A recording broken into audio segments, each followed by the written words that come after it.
Hi, today we will be discussing a method that we use here at SAIT, one of the methods we use here at SAIT called PSP, or photostimulable phosphor plates, imaging plates, or just known as PSP plates. PSP plates are an indirect digital form, and they're known as indirect because they don't have the cord associated with them as do direct digital, and they're indirect because once the image is captured onto these plates, there's a processing involved in them. This video will consist of 3 parts. The first part will be the introduction, the basic introduction to PSP plates, photostimulable phosphor plates, or PSP plates. The second part will be the usage and the handling of these delicate plates, and lastly will be the processing of these plates. Let's pan you over to the actual image, the actual plates. The plates here mimic the traditional radiographs that we have, also known as the traditional films. So we have your size 0, 1, 2, and size 4.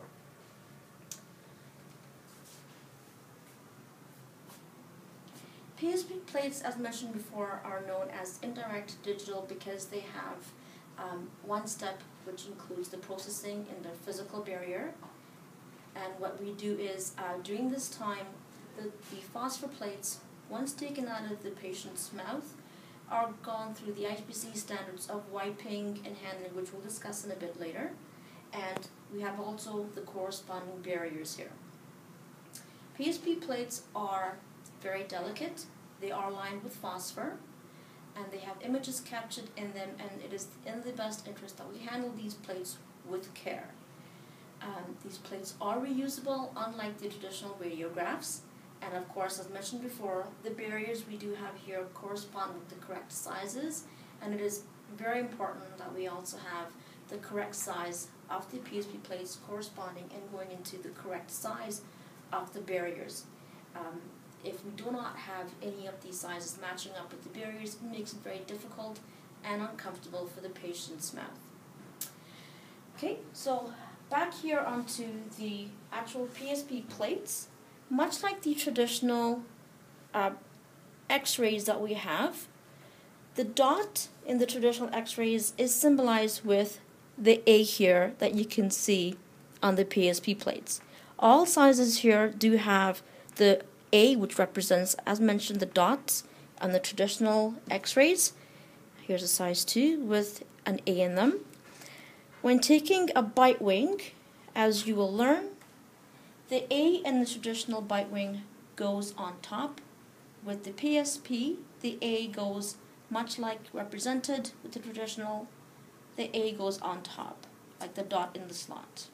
Okay, so taken here, we have our X-ray, our XCP kit. These are the regular or traditional XCP kits used at SAIT here primarily for traditional X-rays as well as PSP. As you will learn later, that the other XCP kits we use are the DEXs. The PSPs are only to be used with the regular XCP kits and never with the DEXs XCP kits. Again, like the traditional X-rays, the PSP plates have the opposite side towards tube sign on them, so we know where the image is actually captured, which is always on the black side. Okay, so they are a little bit flexible like the traditionals, but not too flexible. So here we insert our PSP plate onto the actual bite block, and in this case the bite wing bite block. Okay, moving on, just to reiterate, moving on onto the posterior PA. Once again, our dot in the slot symbolized by the A on the PSP. We have a posterior PA, dot in the slot, A goes into the slot. If need be, we can flex the bite block slightly just to incorporate and to have the film sitting in. Pardon me. Have the film sitting in very stably.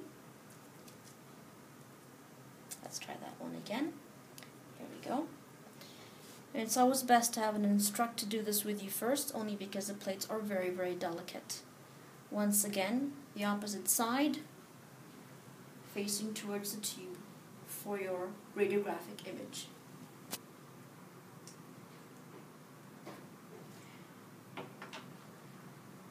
Let's go on and discuss the actual usage and the handling. PSP plates, as mentioned, are very, very delicate.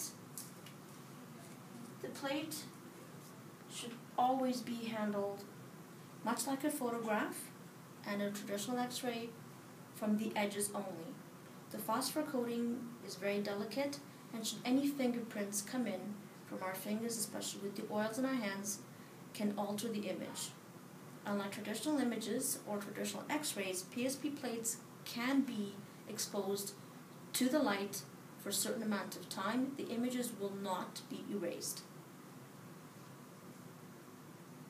Let's go on to the back, and we will discuss the actual handling of the PSP images, which will of course incorporate the IPC standards.